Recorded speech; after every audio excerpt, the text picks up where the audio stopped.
Jean-Claude Legrand est le DRH Monde de L'Oréal. Frédéric Mazella est le président fondateur, vous le connaissez, de Blablacar. Il a une carrière de chanteur, en fait, Frédéric Mazella, puisqu'on a l'impression qu'on le voit sur tous les plateaux, etc. Et Jean-Claude, une carrière de danseur aussi, puisqu'on le voit partout. Et danseur étoile, bien sûr, au Bolchoï, à Levallois en tout cas. Merci à tous les deux. Première question, vous vous connaissez bien tous les deux, donc on ne va pas faire semblant. Mais vous vous connaissez comment? En tout cas, vous êtes connus beaucoup plus jeunes tous les deux. Ah oui, on était jeunes et beaux, et on est toujours C'est ça. beaux. Ouais. Et toujours beau. Mais l'âge, c'est dans la tête. Hein. Oui, c'est ça. Racontez-nous, alors le micro sur le menton pour que je vous entende bien. Ouais. Comment vous vous êtes connus? Jean-Claude, Frédéric arrivait avec une idée à l'époque un peu barge, c'est ça? Ouais, c'est au moment où j'ai fait mon MBA à l'INSEAD, il y a maintenant une petite dizaine d'années. Oui. Et en fait, il y avait une bourse L'Oréal pour un entrepreneur de la promotion INSEAD. Donc, Oui. il y avait un concours, hein, donc il y a 97 personnes qui se sont présentées, 3 finalistes. On a présenté chez L'Oréal pour avoir une réduction sur la tuition INSEAD. Et au final, donc moi je portais déjà covoiturage.fr à l'époque, que j'avais lancé, et on avait déjà quelques dizaines de milliers d'utilisateurs. D'accord. Donc j'étais l'entrepreneur de la promo INSEAD à l'époque. Et du coup, j'ai fait mon pitch devant Jean-Claude, qui a dû être séduit, puisqu'il m'avait donné le prix, ce qui m'a réduit un petit peu mon montant de la tuition INSEAD. D'accord. Des frais. Mais Voilà. donc, en fait, Et donc c'est le premier prix. Et voilà. Voilà. Donc Jean-Claude m'a remis le premier prix de l'histoire de Blablacar, hein, quand même. Waouh. mal. Sympathique. Ça mérite c'est des pas mal. applaudissements. Mais, évidemment. Bah, en fait, quand tu fais mon job, qui est d'essayer de trouver des talents, Oui. moi je suis extrêmement fier parce qu'en fait, la suite de l'histoire, c'est que vous étiez venus à deux, tu faisais déjà du covoiturage, vous étiez venus à deux chez L'Oréal à Clichy, de l'INSEAD, parce que l'INSEAD, c'est pas à côté. Et en fait, tu m'avais raconté après que tu n'avais pas pu, parce que c'était un candidat d'origine indienne, tu n'avais pas pu dire, putain, j'ai gagné. Alors, on parle de 12 000 euros, c'est quand même pas mal d'argent Oui. à l'époque. Et tu ne pouvais pas lui dire que tu avais gagné, parce que, il savait que tu avais gagné, mais il faisait tellement la tronche que. Ah ouais, moi j'ai été obligé de contenir ma joie. C'était compliqué parce que déjà le pitch, il fallait faire le pitch devant les deux autres. Il y en était 3, Oui, parce c'est qu'il y en avait ça. un qui était en remote. Mais il fallait faire le pitch devant tout le monde. Donc on faisait nos pitchs devant tout le monde. Et après, quand tu gagnes, tu as envie Évidemment. T'as envie de sauter au plafond et tu fais ah ben non, parce que là les deux autres ils ont perdu. Donc Alors, tu- je vous rassure, ils nous raconteront leurs vacances après si on a le temps. Mais je vais quand même revenir au sujet du jour si vous voulez bien. Allons-y. On parle là notamment, on a parlé des questions de décloisonnement. Ce matin, on a envie de savoir quelles sont les conséquences sur le management, sur la gouvernance dans les entreprises. Vous vivez ça au quotidien.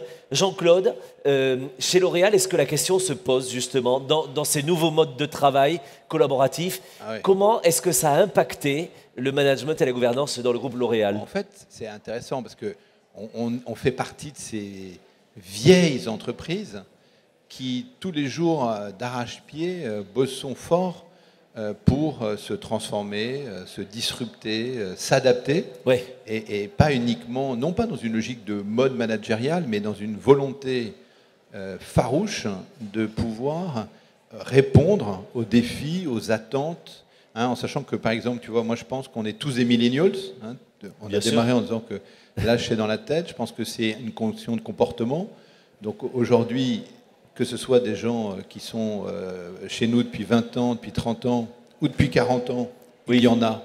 Ils ont une attente vis-à-vis de l'entreprise qui est de nature complètement différente. Il faut Ouais. savoir y répondre. Et donc, tu vois, par exemple, aujourd'hui, nous, on a 7000 collaborateurs dans le monde qui travaillent en total flex. Ça s'est passé dans les 2 dernières années. Donc, c'est une explosion de cette façon de travailler. Comment on y répond, nous, en sachant qu'on en a toujours 70 000 qui travaillent dans d'autres façons de travailler. Donc, c'est pas évident de faire cette transition. C'est pas évident de les faire cohabiter. C'est pas évident dans certains métiers. Oui. Parce que ça ne s'adapte pas toujours à tous les métiers. Par exemple, nous, on a ce métier du marketing qui est notre savoir-faire, j'allais dire, principal. Ben, les gens, ils ont eu l'habitude, dans ce métier, de vivre avec des maquettes, avec des produits. Quand tu leur dis qu'ils reviennent le lendemain, pas au même étage, pas dans le même bureau, ils cherchent leurs produits partout. Bien sûr. Donc, ça, c'est des questions qu'on n'avait pas, qu'on se posait pareil, qu'on se pose aujourd'hui. Et Frédéric, c'est une question que vous êtes posée. Vous avez créé, vous, un village qui s'appelle le village Blablacar, c'est ça? C'est quoi le fonctionnement? Alors, c'est notre accueil, en fait, c'est en bas, mais c'est aussi l'espace dans lequel on a mis un arbre, on a mis plein de choses très conviviales avec des Oui. tables plutôt de type pique-nique, puis un peu de pelouse et puis des choses comme ça. Et donc ça fait un espace très convivial au milieu de nos locaux, et c'est là qu'on prend notre petit déjeuner tous ensemble le vendredi matin. C'est là qu'on organise toutes les semaines ce que les Américains appellent les all hands, c'est-à-dire il y a toute la boîte pour écouter les sujets en cours de différentes équipes qui vont présenter les choses. Donc c'est un lieu de convivialité. Ça symbolise aussi quelque part notre état d'esprit fun and serious. Donc on a mis en avant pas mal notre culture, à la fois évidemment d'abord en interne, et puis ensuite on en a parlé en externe parce que ça faisait une vitrine et ça contribuait aussi à notre marque employeur et ce qui nous aidait en recrutement. Je pense que c'est un sujet qu'on pourra aborder un petit peu plus tard, comment attirer les talents. Mais en fait, ça part de l'intérieur, ça part d'avoir une bonne culture, et ensuite en parler à l'extérieur, ça permet d'attirer les gens qui vont justement trouver que cette culture-là est intéressante, parce qu'aujourd'hui, quand on recherche un travail, on va rechercher aussi évidemment non seulement une mission, mais aussi une ambiance de travail, et réussir à mettre en avant l'ambiance de travail en externe, ça permet justement d'attirer les personnes qui sont compatibles et motivés par ce genre de philosophie. Comment est-ce qu'on fait, Jean-Claude Legrand, quand on a dans un groupe comme L'Oréal des managers aussi que l'on accompagne et auxquels on explique que finalement le management se faisait pyramidalement, historiquement, si je schématise un peu grossièrement, et qu'aujourd'hui ça va se faire avec des équipes qui ne sont pas forcément présentes, qui ne sont pas forcément au même endroit, qui sont parfois en home office, qui sont loin. Ça change tout du management. Comment est-ce que l'on fait à ce moment-là avec ces managers? La réalité, la première chose, c'est que c'est assez compliqué parce qu'il y a des gens qui ont travaillé d'une certaine façon pendant très longtemps. Oui. En plus, dans une entreprise comme la nôtre, qui ont connu un succès ininterrompu depuis 100 ans. Oui, c'est ça. Et quand tu leur dis, on va changer des ingrédients, ils ont du mal à imaginer que ça va marcher aussi bien ou que ça va être aussi simple, d'avoir tout le monde autour de toi, d'avoir pas des... Aujourd'hui, par exemple... Ne serait-ce qu'en France, on a 4000 personnes. Je disais 7000 personnes dans le monde qui travaillent de façon totalement flexible. En France, c'est 4000. D'accord. Non, par contre, ce qu'on fait, nous, parce que c'est toujours comme ça qu'on a procédé, c'est qu'on commence par former les gens. Donc nous, on est engagé dans un grand projet depuis maintenant 2 ans. C'est intéressant d'ailleurs, qui s'appelle Simplicity. C'est une question qui a très vite réglé Jean-Paul Agon. C'est-à-dire, contrairement à beaucoup de grandes entreprises de notre taille, la façon de se réorganiser, c'est pas de dire je mets à la porte 10 000 personnes pour dire tiens, je m'allège, c'est formidable, je simplifie. Nous, on pense qu'on peut simplifier avec le nombre de personnes qu'on a. Mais par contre, on est engagé dans ce projet de simplification qui passe par un changement de comportement managérial profond, sur lequel, comme on le sait tous, on commence par nettoyer un escalier par le haut ou un poisson pourri par la tête. Donc on a donné l'exemple par le comité exécutif, puis les 250 dirigeants clés. Oui. Aujourd'hui, on est 2 ans plus tard, on a formé 10 000 personnes. C'est une formation qui dure 3 jours. Chacun commence par faire un 360 à écouter ce que les gens ont à lui dire pour essayer de se transformer lui-même. Jean-Paul Agon lui-même, il en a déjà fait 2. Il a reçu des feedbacks, il les a commentés avec nous. Ça fait du bien. Frédéric, c'est une question chez vous, cette question managériale justement, et manager des nouvelles générations et des nouveaux modes de travail. Vous posez la question avec vos managers? La question de l'agilité est omniprésente, c'est-à-dire comment on structure les équipes pour pouvoir avancer vite et pour faire en sorte que chacun ait l'impression d'avoir suffisamment d'impact sur ce sur quoi il travaille. Et donc ce qu'on fait, c'est plein de petites équipes qui vont fonctionner en mode projet, où il va y avoir 6, 8, 10 personnes avec des compétences complémentaires. Donc c'est plein de petites startups dans la startup en fonction des projets qu'on a à lancer.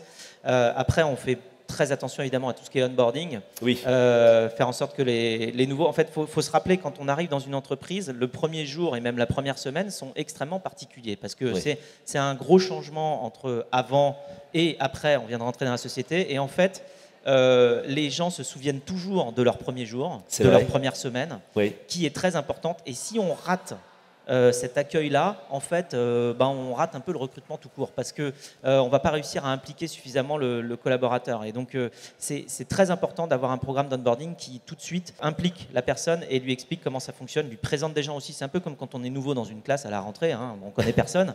Et il faut quand même qu'il y ait des mains tendues un peu partout, parce que sinon on se dit mais c'est quoi cette boîte? C'est quoi le Blabla Talk chez vous? Alors le Blabla Talk, c'est justement une fois tous les 15 jours maintenant. C'est le All Hands dont je parlais tout à l'heure, c'est-à-dire que toute la société est réunie autour d'une présentation qui est faite par différents départements. Donc chaque département va présenter ce qu'il a fait dans les dernières semaines ou mois et ce qu'il va faire dans les prochaines semaines. Et ça a plusieurs vertus. La première, c'est déjà une vertu tout simplement d'identification, surtout quand la société grandit très vite et qu'on ne Bien sait sûr. pas exactement qui fait quoi. Évidemment. Donc déjà, identifier qui fait quoi. Ensuite, il y a responsabilisation, c'est-à-dire que quand on doit présenter devant toute la boîte et qu'on s'engage en disant « Ah, ben, on va faire ça dans les mois qui viennent », c'est différent d'un engagement juste envers son boss. C'est un engagement envers toute la boîte. C'est-à-dire que quand on reviendra 3 mois plus tard dire ce qu'on a fait, et qu'il faudra expliquer qu'on n'a pas fait ce qu'on avait dit qu'on ferait, c'est un petit peu plus compliqué. Donc du coup, c'est beaucoup de responsabilisation. Et ensuite, il y a aussi beaucoup de respect, tout simplement, parce qu'on veut une société qui soit très unie, une entreprise très unie. Et pour ça, il n'y a pas 36 solutions. Il faut que chacun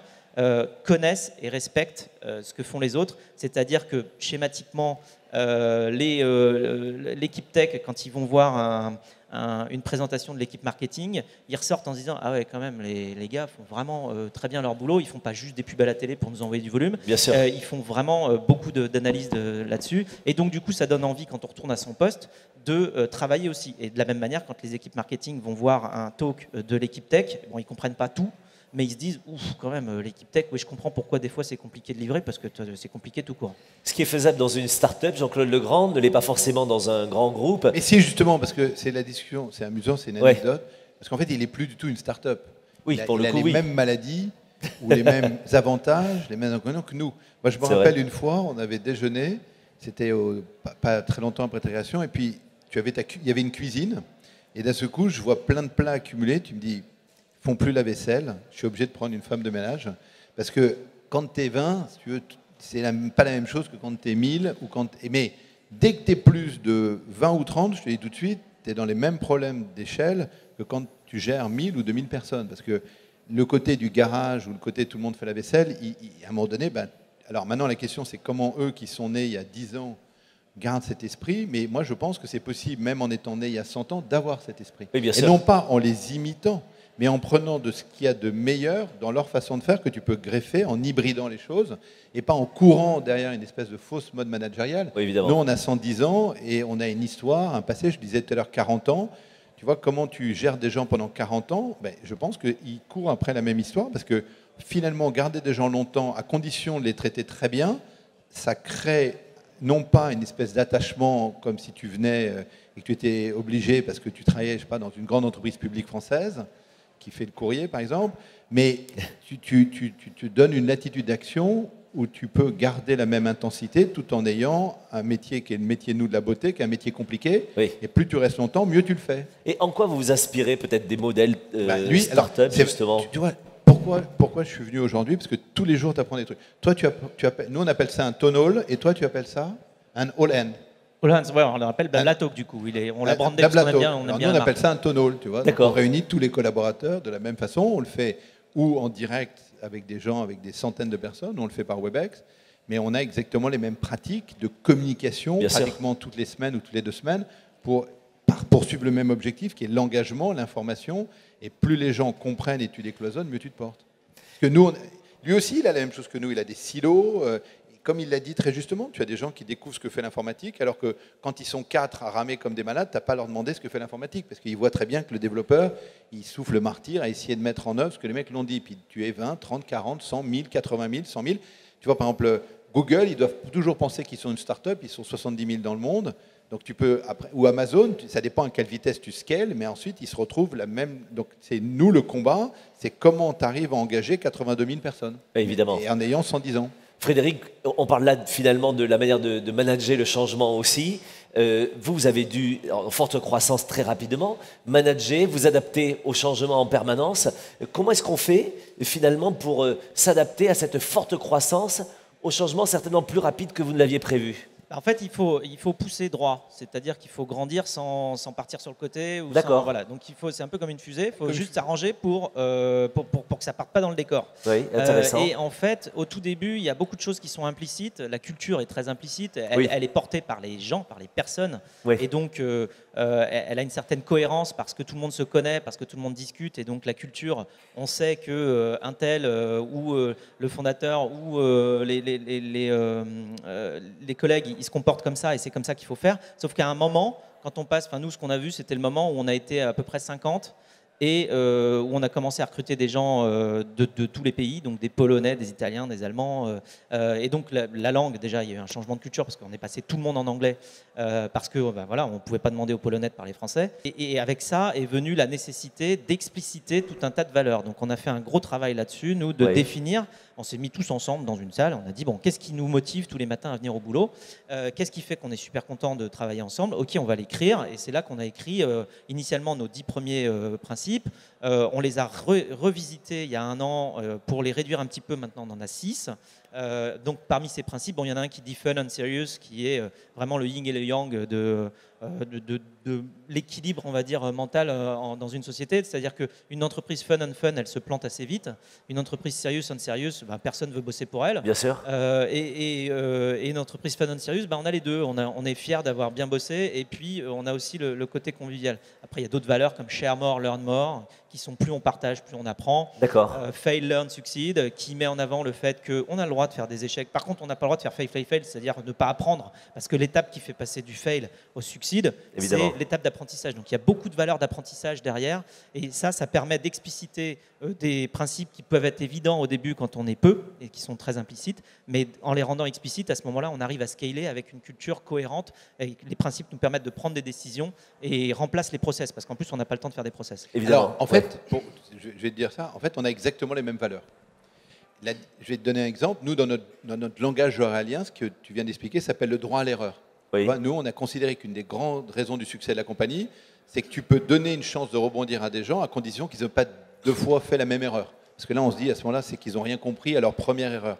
Mais tu vois, ça fait partie du code de la compagnie et une des raisons du succès. Et en fait, puisque toutes les entreprises sont créées à l'origine par un entrepreneur ou quelques entrepreneurs, donc nous, on est 110 ans plus tard et on parle encore tous les jours de Jeanne Schweller qui a créé L'Oréal, rue du Louvre, en partant de zéro. Mais si tu veux, comment tu maintiens ça? Après, il y a des principes. C'est-à-dire que est-ce que la boîte, elle appartient toujours au fondateur et tu restes une entreprise avec des capitaux majoritairement familiaux, ce qui est le cas de L'Oréal, tu vois, 110 ans plus tard. Donc tu sais pour qui tu travailles, ou est-ce que tu appartiens à un fonds et personne ne sait qui est derrière? Est-ce que les gens sont perdus parce que la gouvernance n'est pas claire? Tu vois, dans notre histoire, c'est 4 patrons en 110 ans. Donc si tu respectes un certain nombre de valeurs, tu t'éloignes pas trop de ces idées-là, tu continues à les rendre modernes en 2018, et en fait, tu continues à faire quasiment de la croissance à 2 chiffres sur un marché que tu domines depuis 32 ans. C'est pas mal. Oui, c'est ça. C'est ça le secret. Le secret, c'est de garder cette idée du départ, de effectivement viser haut, de viser loin, parce que ce qu'il a appris en Californie, il m'avait bien expliqué ça, c'est le moonshot. C'est-à-dire que tu vas sur la Lune tout de suite,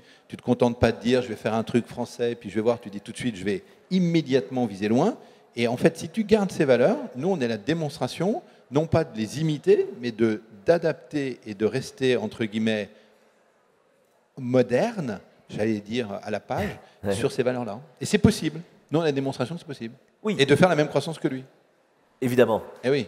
La question... En faisant 26 milliards, tu vois, c'est pas mal. Évidemment. La question des valeurs est super importante dans tout ce dont on parle là. Dites-moi, Jean-Claude, comment chez L'Oréal, on arrive à attirer des nouveaux talents, la nouvelle génération? C'est notamment... Comme Frédéric, on est en partageant... totale compétition. Parce qu'en fait, si tu veux, l'idée, c'est que l'idée qui serait de se dire, je rêve depuis que je suis tout petit d'aller travailler pour, je sais pas, LVMH, ça n'existe pas. C'est tout le temps que tu dois recommencer. Aujourd'hui, par exemple, Frédéric Mazella, il incarne ce Blablacar qui n'était même pas sur le radar des talents dans quelques pays. Aujourd'hui, on a vu arriver la volonté de travailler pour Blablacar. Moi, je trouve que c'est formidable. Mais sur ce marché, entre guillemets, de l'attraction des talents, on est absolument en compétition. C'est-à-dire que les gens peuvent avoir le choix de travailler pour Frédéric Mazella, Blablacar, ou travailler pour L'Oréal. Oui. C'est pas du tout incompatible. C'est-à-dire que l'idée qui serait de se dire, ils veulent travailler dans des trucs, créer leur start-up. Non, la question c'est quelle est ton offre, qu'est-ce que tu proposes, comment tu les projettes. Et là, on peut absolument attirer tout le monde. C'est une question de la façon dont on s'y prend. Et le dernier point qui est très important, c'est de montrer si ce que tu dis, ça se met en œuvre. Parce qu'à l'heure des réseaux sociaux, à l'heure des feedbacks, si tu te mets à survendre une entreprise qui ne correspond pas à ce que les gens découvrent, avec le point clé qu'a évoqué Frédéric tout à l'heure, qui est cette idée des premières minutes, des premiers jours, de cet onboarding, si l'écart est trop grand, les gens s'en vont tout de suite aujourd'hui, mais là, ils s'en vont tout de suite, quel que soit leur âge. Ce n'est pas une question de jeune, vieux, on a tous la même attente. Aujourd'hui, on a tous la même attente. Frédéric, comment rester séduisant justement pour l'attractivité des nouvelles générations? Bon, Jean-Claude vous désigne évidemment, mais comment est-ce qu'on fait dans le mode de travail, de collaboration, pour continuer à attirer des talents vers chez vous? Il faut les attirer, puis ensuite il faut les sélectionner aussi, parce que typiquement, moi ce que j'aime bien, c'est quand les gens viennent, on me demandait des fois quels sont vos critères de recrutement, mais c'est des gens qui ont des étoiles dans les yeux, tout simplement, c'est des gens qui ont envie de faire ça. Moi je veux pas des gens qui rejoignent Blablacar pour chercher un boulot avec un siège au chaud. Oui, c'est pas possible.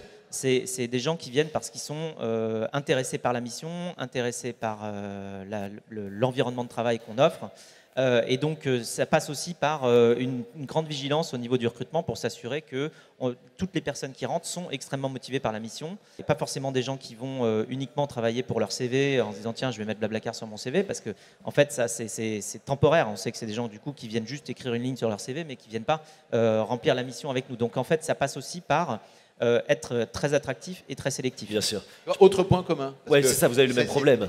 Mais bien sûr, il y a 10 ans, personne ne connaît Blablacar. Aujourd'hui, la notoriété, la réputation, ce qui a construit l'entreprise, entraîne des gens à se dire je vais faire un petit tour chez L'Oréal, parce que, par exemple, dans le métier de marketing, c'est entre guillemets un must, mais je vais aussi faire un tour chez Blablacar. Donc la question, c'est comment tu combats ça? Alors, il a absolument raison, c'est la nécessité de extrêmement bien sélectionner les gens. Nous, on a l'habitude de dire que ce qu'on cherche le plus, c'est des gens qui ont de la curiosité sur eux-mêmes et sur les autres, avec une idée, je l'ai déjà dit 2 fois, mais par exemple, moi j'ai commencé à faire beaucoup de recrutement il y a plus de 20 ans. À l'époque, on me rabattait les oreilles avec la génération Y. Je disais, la génération Y, elle n'existe pas. Ouais. La génération Z, elle n'existe pas. Ça veut dire, qu'est-ce que ça veut dire avoir 20 ans en 2018? Qu'est-ce que ça veut avoir 20 ans le 3 août 1914, quand il a fait chaud, qu'il faisait beau et que tu te dis, bon, je vois un truc affiché sur mon truc de mon village, mais je suis revenu dans 3 semaines et tu étais parti pour 4 ans, si tu t'en sortais bien. Donc, ça veut dire, qu'est-ce que ça veut dire avoir 20 ans? Bon, on a tous eu 20 ans, c'est la bonne nouvelle. C'est un état passager de vouloir changer le monde. La question, c'est comment tu rends suffisamment attractif ton offre pour parler à cette population-là. Mais cette population-là a toujours le même désir, c'est changer le monde. Après, évidemment, tu les gères, ils n'ont plus 20 ans, ils en ont 30, 40, 50. Qu'est-ce que tu es capable de leur apporter? Le grand défi, c'est celui-là, c'est d'être durable et de pouvoir répondre absolument à ces attentes. Et en plus, comme le disait aussi Frédéric, partout dans le monde. Parce que les millennials ou les pas millennials, ce n'est pas un phénomène français, c'est un phénomène d'aujourd'hui, en 2018, surinformé, survitaminé, surenseigné sur toi, surformé. Tu vois, par exemple, aujourd'hui, je recrute des gens, ça m'a fait rire, je reviens de Chine, où ils ont fait des écoles d'ingénieurs et des écoles de business, du code, et en plus, ils parlent chinois, tu vois. Donc, l'idée de se dire, ah non, moi, je recrute différemment quand je suis dans une business school d'une école d'ingénieurs, tout ça, c'est des frontières qui sont en train de voler absolument en éclats, pour le meilleur, je l'espère, de nos compagnies et de la technologie qu'on va mettre derrière. Et on est en plein cœur du sujet, évidemment. Quelques instants peut-être pour que la salle puisse vous interroger. Vous avez Jean-Claude Legrand, Frédéric Mazella, hormis vos CV, vos cartes de visite ou le café que vous avez envie de prendre avec eux. On va pouvoir les recevoir aussi. Mais, évidemment, des questions sur le sujet du jour. Qui souhaite interpeller vos 2 invités ce matin? Bonjour, Laura Lesfer, je travaille chez 360 Learning, solution de formation digitale.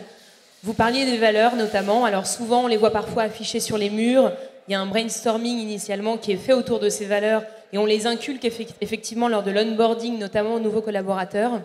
Ma question c'est, est-ce que pour faire vivre ces valeurs au quotidien, parce que c'est aussi là tout l'enjeu, vous avez peut-être trouvé des outils, des initiatives bien sûr, mais surtout je suis intéressée de savoir si vous avez identifié peut-être des outils qui permettent de faire vivre et d'alimenter ces valeurs d'entreprise au quotidien. Inspirez-nous, messieurs. Alors complètement, je peux répondre à cette question-là parce qu'effectivement, elles sont ancrées, ces valeurs, dans des choses que l'on fait véritablement dans la société. Par exemple, il y en a une qui dit chez nous « Be the member ». Alors « Be the member », c'est, voilà, nous-mêmes on est membres de Blablacar, on l'utilise énormément. Et alors la manière avec laquelle on a symbolisé ça, bon déjà, on a mis en place un programme dans lequel les collaborateurs font du covoiturage gratuitement lorsqu'ils font un retour produit à l'équipe produit.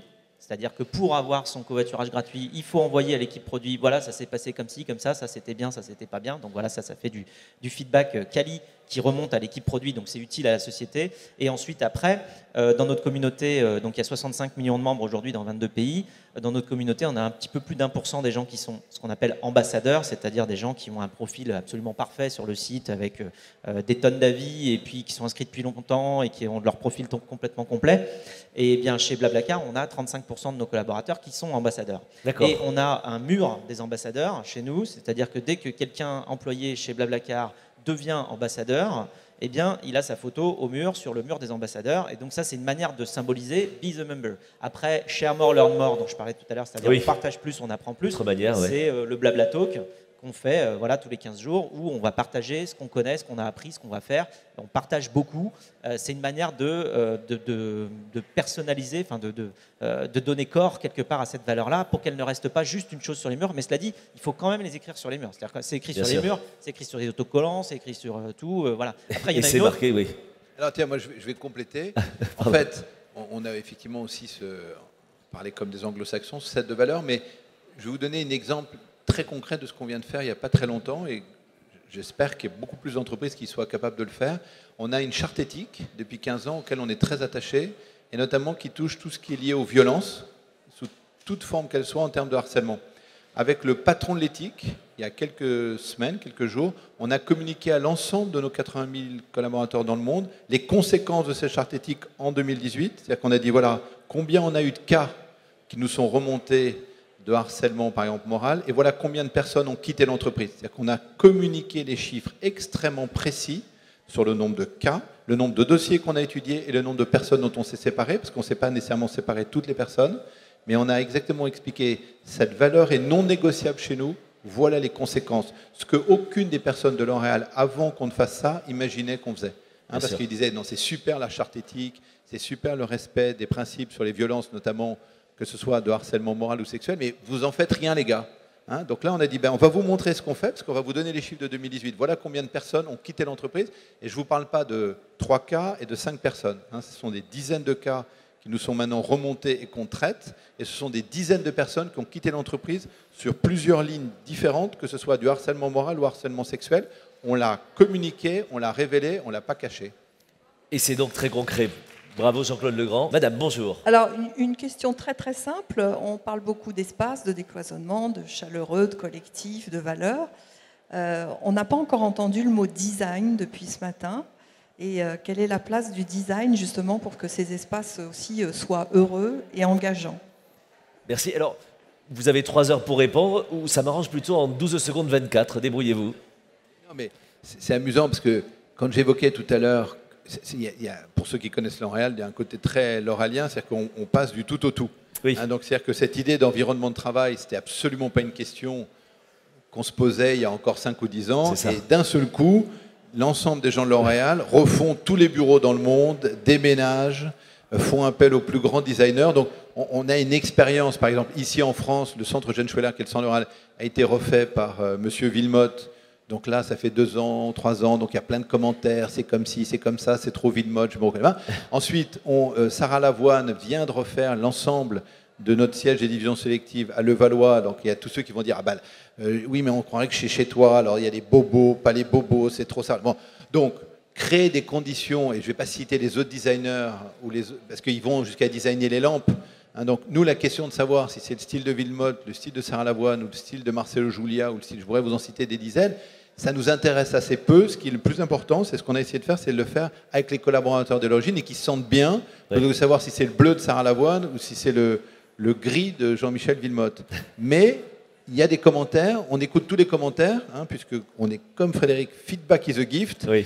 Mais certains nous font plus sourire que d'autres. Ouais. Évidemment. Frédéric, une réponse sur le design, justement. En fait, le design, on parle d'environnement de travail, mais pour moi, le design découle d'une culture et d'un positionnement. Donc, en fait, ça revient à se poser les vraies questions sur les valeurs, justement, qu'on a envie de porter, parce qu'ensuite, la conséquence, ça va être que, effectivement, certains designs ne vont pas du tout coller avec les valeurs qu'on défend, d'être ouvert et partagé. Par exemple, ça veut dire du coup on va avoir des open space, on va avoir des salles de café complètement ouvertes, qu'on va avoir le village. Voilà, quand on dit share more, learn more, on ne peut pas mettre tout le monde dans des cubicules.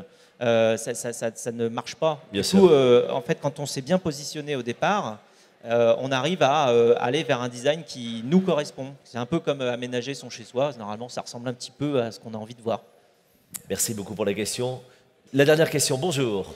Bonjour à tous, je m'appelle Faustine, je suis la fondatrice de CoCoWorker et nous on a imaginé un outil, donc je rebondis un peu sur la question que vous aviez posée chez 360 Learning. Nous on a imaginé un outil qui permet en fait aux salariés de récompenser, de reconnaître leurs collègues pour leur comportement positif et quand ils incarnent leurs valeurs avec des kiffs. Et justement, moi il y a une phrase que j'aime beaucoup de Nelson Mandela qui dit « You get what you reward ». Donc vous obtenez ce que vous récompensez. Quelles sont vos politiques de reconnaissance dans vos entreprises pour justement faire en sorte que votre culture d'entreprise grandisse et qu'on sache justement quel comportement adopter pour évoluer chez vous. Messieurs, pour terminer. Je parlais tout à l'heure de la valeur Be the Member. Chez nous, voilà, ce qui est récompensé déjà, c'est d'être membre de la communauté Blablacar. Donc ça, c'est une valeur aussi pour ce que ça nous permet de faire le tour complet de notre produit, c'est-à-dire qu'en étant utilisateur, puis concepteur, puis innovateur, et réalisateur, on arrive à faire une boucle d'innovation permanente. Donc c'est une des valeurs et une manière de le mettre en avant. Je parlais tout à l'heure, c'est notre mur des ambassadeurs chez nous, par exemple. Après, voilà, il y a différentes manières d'aller pousser ça. On remercie régulièrement, notamment chez nous, une équipe qui fait un superbe boulot, mais qui n'est pas toujours mis en avant, typiquement ce qu'on appelle chez nous Community Relations Team, c'est-à-dire le Customer Support. C'est des gens qui sont en contact avec notre communauté tous les jours, avec les différentes problématiques que notre communauté de 65 millions de personnes peuvent rencontrer. Et en fait, ils sont naturellement, j'ai envie de dire, dans les sociétés, ils ne sont pas toujours mis en avant, à tel point qu'il y a même des sociétés qui délocalisent leurs services clients, ce qui, pour nous, c'est assez inconcevable, c'est-à-dire d'avoir une société externe qui gère la relation aux clients. Pour nous, ce n'est pas possible parce que l'expérience d'utilisation, elle influence le produit. Donc, il faut vraiment que ce soit au plus près, il faut qu'il y ait un pont très fort, mais en même temps, du coup, ça témoigne du fait que c'est des équipes qui ne sont pas toujours valorisées. Nous, on le fait très régulièrement et on fait applaudir toute la société pour dire merci à la Community Relations Team parce qu'on sait que vous avez répondu à 160 000 demandes le mois dernier dans 22 langues et que ce n'était pas facile et que vous avez représenté la société de manière très efficace. Et bel exemple, Jean-Claude. Alors, en fait, ça permet comme ça, c'est vrai que vos deux questions étaient liées. Nous, dans notre idée de disrupter nous-mêmes les ressources humaines, on est assez avancé sur deux grands sujets. Et là, je reviens sur ce qu'on s'est dit tout à l'heure. Je pense de plus en plus, on sera jugé au-delà de nos paroles, de nos grands engagements, à des actes. Qu'est-ce qu'on est capable de faire? Donc nous, on est sur une disruption qui est de rendre les salariés beaucoup plus actifs. Donc toutes les boîtes parlent de ça toute la journée, qui est cette idée d'employee centricity. Donc on a un test en Chine qui est très concluant depuis plus d'un an et aux États-Unis, donc sur ce qu'on appelle du flex learning, c'est-à-dire qu'on laisse les gens s'engager eux-mêmes dans leur propre formation et choisir eux-mêmes leur parcours et leur laisser une totale liberté avec un budget qui est alloué. Même chose sur le flex reward. Donc nous, on est engagé dans une idée qui marche très bien, notamment là aux États-Unis, on va tester en France, c'est de laisser les gens choisir une certaine partie de leur partie de rémunération sur, finalement, je ne veux pas de bonus, je veux du temps. Ou finalement tu me donnais du temps, mais je veux l'additionner et le prendre non pas parce que j'étais en temps partiel. Bon, donc on est en train de voir quelle marge de manœuvre on va pouvoir laisser aux gens pour eux-mêmes définir plus de choses pour eux-mêmes, parce qu'on pense que c'est probablement l'avenir, c'est de responsabiliser en créant un cadre et de donner de la confiance. C'est facile à dire, très difficile à faire. Et je vais juste citer un exemple sur cette idée de partage, parce qu'on s'est tous émus, par exemple, moi c'est deux sujets qui me tiennent beaucoup à cœur, c'est tous émus en tant que citoyen en disant c'est atroce, Nicolas Hulot part, qu'est-ce qu'on fait? Là, nous, on vient de communiquer à nos collaborateurs, les gens de l'Oral, ils font 41 fois le tour de la planète par jour, 600 millions de kilomètres, et on pollue beaucoup plus que les 42 usines juste en prenant l'avion. Mais j'ai expliqué que si on filait des miles pour aller dans des salles de téléprésence, je pense que j'allais faire exploser mes salles de téléprésence, plutôt que savoir est-ce que demain, nous, on est capable de dire, tiens, c'est super, est-ce que je mets les miles en commun? Là, je vous dis tout de suite, j'ai une grosse question. Et la deuxième chose, c'est que par exemple, nous, on s'est lancé dans l'arrondi solidaire. Ça fait plus d'un an. Je me bats comme un malade. J'ai 13 000 collaborateurs en France. Il y en a 15% qui ont dit, OK, je vais donner entre 10 centimes et 10 euros. On plafonne à 10 euros. J'ai des dirigeants qui pensent qu'ils sont toujours exemplaires. Et puis finalement, quand je regarde les listes, je me rends compte qu'il y en a quand même beaucoup à qui ça a échappé, visiblement, la communication, alors qu'on en a fait pas mal. Oui. Donc, ces idées-là de responsabilisation, de nous faire des efforts, c'est comme toujours, c'est comme le changement, c'est que c'est super pour les autres, on est hyper partisans. Maintenant, quand je te le demande à toi, soudainement, je continue à prendre l'avion pour une réunion de 2 heures à l'autre bout de la planète, j'en ai rien à foutre du CO2, et ensuite, quand je te demande de partager tes bénéfices, c'est génial, mais je vais quand même les garder pour moi, tu vois. Surtout donc, 10 centimes. Bon, la route est longue, mais je suis très preneur de ce genre d'idée.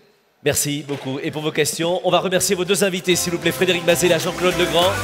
Merci infiniment à tous les deux.